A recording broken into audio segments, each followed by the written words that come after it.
জিয়াউল হাসান, যার বিরুদ্ধে অজস্র গুম খুনের অভিযোগ আছে এবং তাকে আমি বাংলাদেশের কসাই হিসাবে চিহ্নিত করেছি আমরা প্রাপ্ত তথ্যের ভিত্তিতে, যে এককভাবে তিনি যখন র্যাবে ছিলেন তার নিষ্ঠুরতা এটা কিংবদন্তি তুল্য। জ্যান্ত মানুষের ঠোঁট অ্যানেস্থেসিয়া দেয়া ছাড়া সেলাই করা, মানুষকে ইটের বস্তা বেঁধে জ্যান্ত অবস্থায় বুড়িগঙ্গায় ডুবিয়ে দেয়, এগুলো কাজ উনি করেছেন।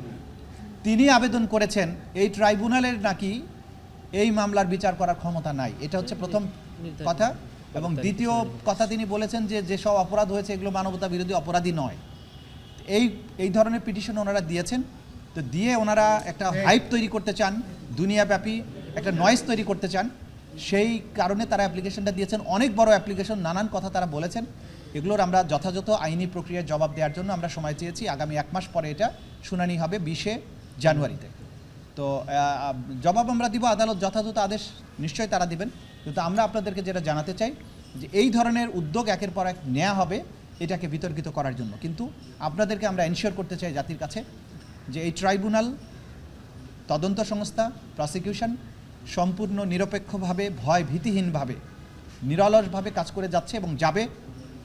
যে মানবতা বিরোধী এই বাংলাদেশের মাটিতে হয়েছে, জুলাই আগস্টে যে গণহত্যা হয়েছে, তার আগে যে সমস্ত গুম খুন সহ অপরাধ হয়েছে, সেগুলোর বিচার সম্পূর্ণ নিরপেক্ষ এবং আন্তর্জাতিক স্ট্যান্ডার্ড অনুযায়ী এই বাংলাদেশের মাটিতে অনুষ্ঠিত হবে, এই ব্যাপারে আপনারা নিশ্চিন্ত থাকুন। আমরা আপনাদের মাধ্যমে একটা মেসেজ দিতে চাই যে এই ট্রাইব্যুনাল কিন্তু বেছে বেছে আমরা ওয়ারেন্ট দিচ্ছি। যে হারে গণহত্যা হয়েছে, মানবতা বিরোধী সারা বাংলাদেশ জুড়ে অপরাধ হয়েছে, আমরা যদি সব অপরাধীকে আন্তর্জাতিক অপরাধ ট্রাইব্যুনালে নিয়ে আসি তার সংখ্যা হবে হাজার হাজার, যেটা এই মুহূর্তে প্র্যাগম্যাটিক না, প্র্যাকটিক্যাল না। আমরা যদি হাজার হাজার আসামিকে আমাদের আওতাভুক্ত করি তাহলে মূলত যাদের নেতৃত্বে এই গণহত্যা এবং মানবতা বিরোধী অপরাধ হয়েছে তাদের বিচার কার্য বিঘ্নিত হবে। হাজার হাজার মানুষের বিচারের তদন্তের ক্ষমতা আমাদের মাত্র 20 জন প্রসিকিউটর বা 17 জন ইনভেস্টিগেশন অফিসার, 10 জন প্রসিকিউটরের পক্ষে এবং একটা কোর্টের পক্ষে এইটা করা সম্ভব নয়।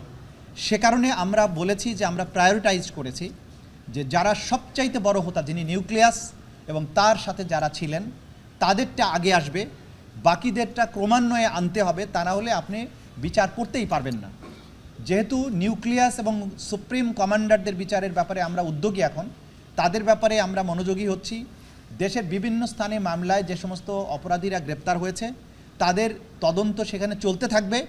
একটা নির্দিষ্ট সময়ে, উপযুক্ত সময়ে এগুলো ট্রাইব্যুনালের কাছে রেফার হবে, যখন আমরা দেখব যে ওই মামলাগুলো সবগুলো মানবতা বিরোধী অপরাধ। এখন এটা রাষ্ট্রের আইন শৃঙ্খলা রক্ষাকারী বাহিনীর দায়িত্ব যে যাদের বিরুদ্ধে এরকম কগনাইজেবল অফেন্সের অভিযোগ আছে তাদের গ্রেপ্তার করে তাদেরকে বিচারের মুখোমুখি করা, তাদেরকে কারাগারে বন্দী করা। আমি আশা করব বাংলাদেশের আইন শৃঙ্খলা রক্ষাকারী বাহিনী এখন স্টেবল হয়েছেন। তারা যে সমস্ত পারপিট্রেটার্স, যারা মাঠে ময়দানে ঘুরে বেড়াচ্ছেন, আন্তর্জাতিক অপরাধ ট্রাইব্যুনাল তাদেরকে সঙ্গত কারণেই সবার কাছে এখনও পৌঁছতে পারেনি, সেই সব জায়গায় আইন শৃঙ্খলা রক্ষাকারী বাহিনী তাদের দায়িত্ব পালন করবেন। এবং আমরা আরেকটা শঙ্কার কথাও বলছি, আমরা খুব সহসাই একটা পদক্ষেপ গ্রহণ করব যে এই ট্রাইব্যুনালে মানবতা বিরোধী অপরাধের ব্যাপারে যারা সাক্ষী, যারা সম্ভাব্য সাক্ষী, যারা বাদী পক্ষ, তাদেরকে অনেককেই টার্গেট কিলিংয়ের মাধ্যমে হত্যা করা হচ্ছে বলে আমরা জানতে পারছি।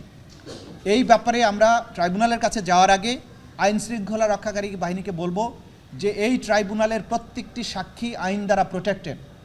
সম্ভাব্য কোনো সাক্ষীকে টার্গেট কিলিং করা, তাদেরকে সামাজিকভাবে হেয় করা, তাদের নিরাপত্তা দিতে যদি আমাদের আইন শৃঙ্খলা রক্ষাকারী বাহিনী ব্যর্থ হয় তাদের বিরুদ্ধে কিন্তু আমরা অ্যাকশনে যাব। আমরা ক্লিয়ার মেসেজ দিচ্ছি, যারা এই জুলাই আগস্টের গণহত্যা সহ মানবতা বিরোধী অপরাধের সাক্ষী, প্রত্যেকটা সাক্ষীর নিরাপত্তা নিশ্চিত করা রাষ্ট্রের প্রত্যেকটা বাহিনীর দায়িত্ব, গোয়েন্দা সংস্থা সহ। এরপরে যদি আমরা কোনো টার্গেট কিলিং বা সাক্ষীদের ব্যাপারে হেনস্থা, আহত বা নিহত হওয়ার খবর পাই, ট্রাইব্যুনালের পক্ষ থেকে কিন্তু আমরা যথাযথ ব্যবস্থা গ্রহণ করব। এবং বাকি সাক্ষীদেরকে আমরা আশ্বস্ত করতে চাই, আমরা আমাদের সর্বোচ্চটা দিয়ে হলেও সাক্ষীদের নিরাপত্তা আমরা নিশ্চিত করব। এই বিচার নিশ্চিত করার পথে যারা বাধা হয়ে দাঁড়াবে তাদের কাউকেই ক্ষমা করা হবে না।